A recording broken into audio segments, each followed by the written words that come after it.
सरदेव बाबूजी कल्याण सिंह जी की चतुर्थ पुण्यतिथि कार्यक्रम में मंच पर उपस्थित भारत सरकार के शिक्षा मंत्री और भारतीय जनता पार्टी के वरिष्ठ नेता माननीय श्री धर्मेंद्र प्रधान जी,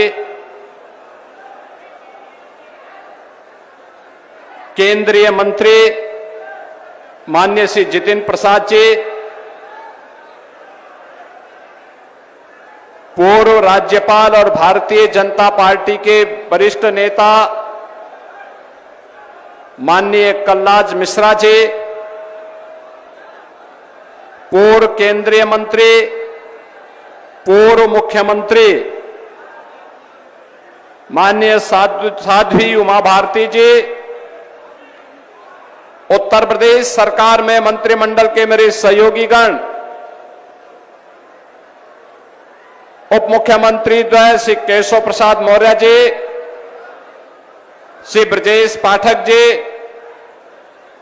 भारतीय जनता पार्टी के प्रदेश के अध्यक्ष चौधरी भूपेंद्र सिंह जी, इस पूरे कार्यक्रम के संयोजक, आयोजक, पूर्व सांसद श्री राजवीर सिंह राजू जी,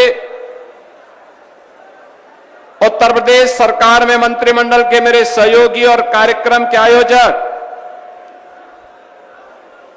श्री संदीप सिंह जी, सभी माननीय जनप्रतिनिधिगण और भारी संख्या में उपस्थित सरदेव बाबूजी के प्रति श्रद्धा का भाव रखने वाले अलीगढ़ मंडल से जुड़े हुए सभी उपस्थित बहन और भाइयों, हिंदू गौरव दिवस के अवसर पर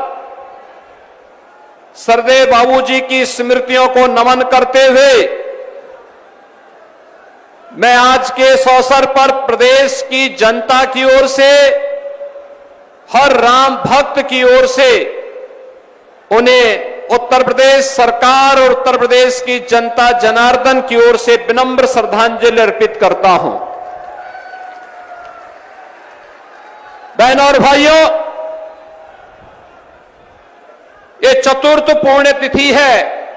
सरदेव बाबूजी की। उन्होंने इसी अलीगढ़ जनपद के एक छोटे से गांव में एक सामान्य किसान परिवार में जन्म लिया। राष्ट्रीय स्वयंसेवक संघ से बचपन में राष्ट्रीयता के संस्कार प्राप्त किए। एक शिक्षक के रूप में भारतीय जनता पार्टी के एक सामान्य कार्यकर्ता के रूप में अपने आप को भारत की राष्ट्रीयता के लिए समर्पित किया। और आज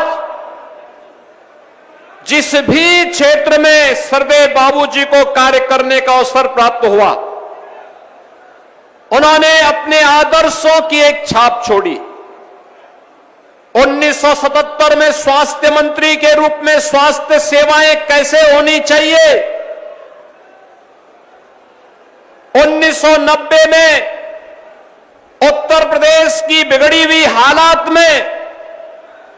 उत्तर प्रदेश के अंदर कानून का राज कैसे होना चाहिए और सुशासन के लक्ष्य को कैसे प्राप्त किया जाना चाहिए, लेकिन विरासत और विकास की यात्रा कैसे साथ साथ चल सकती है,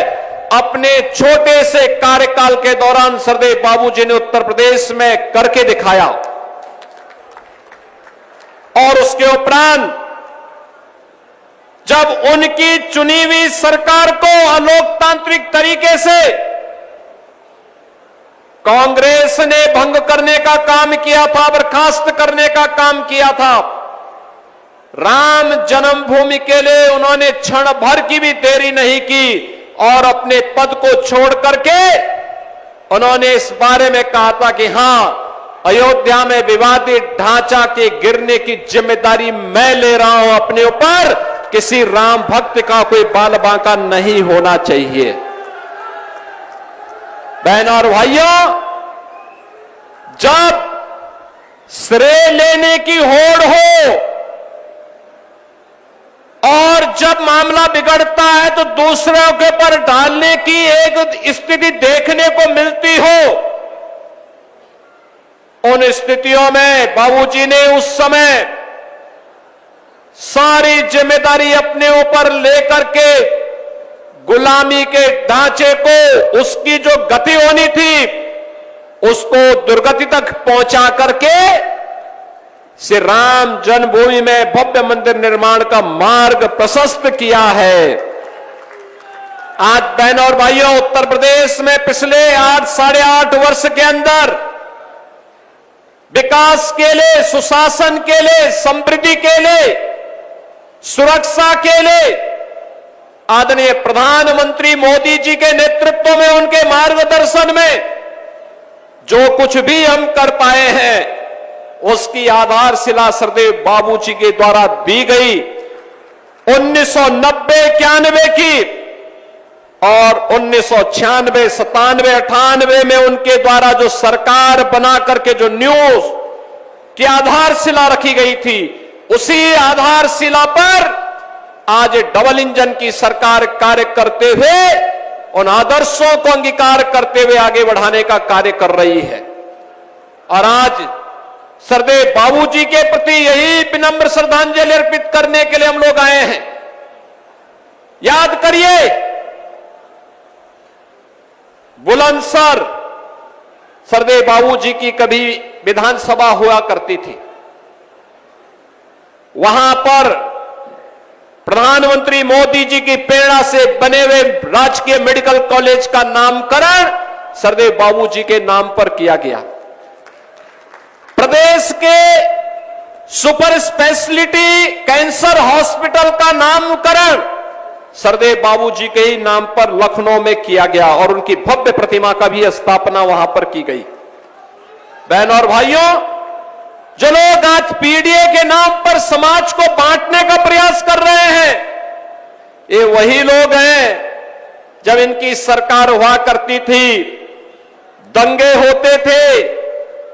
गुंडे और माफिया प्रदेश में तांडव मचाते थे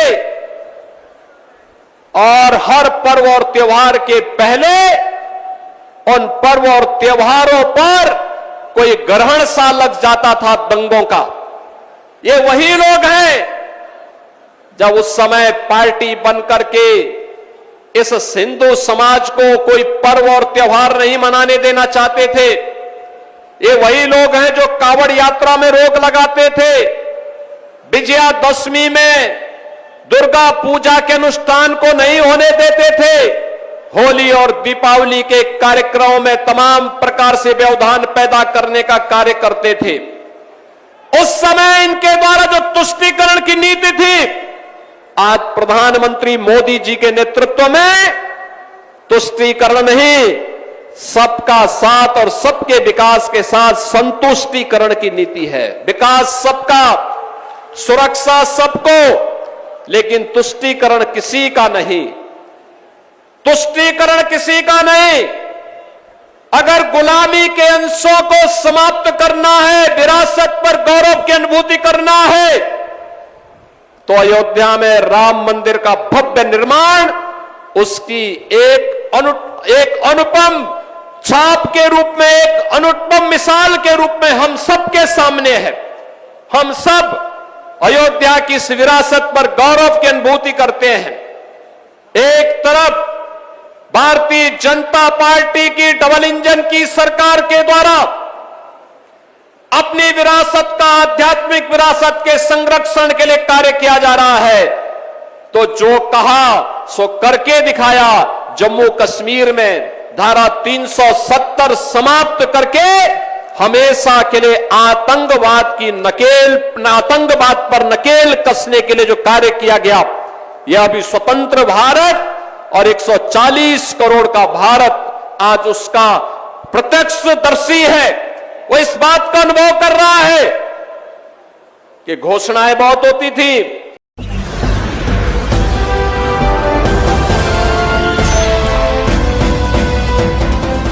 आप देख रहे हैं लाइव न्यूज 99। टीवी 9 राष्ट्र सबसे पहले।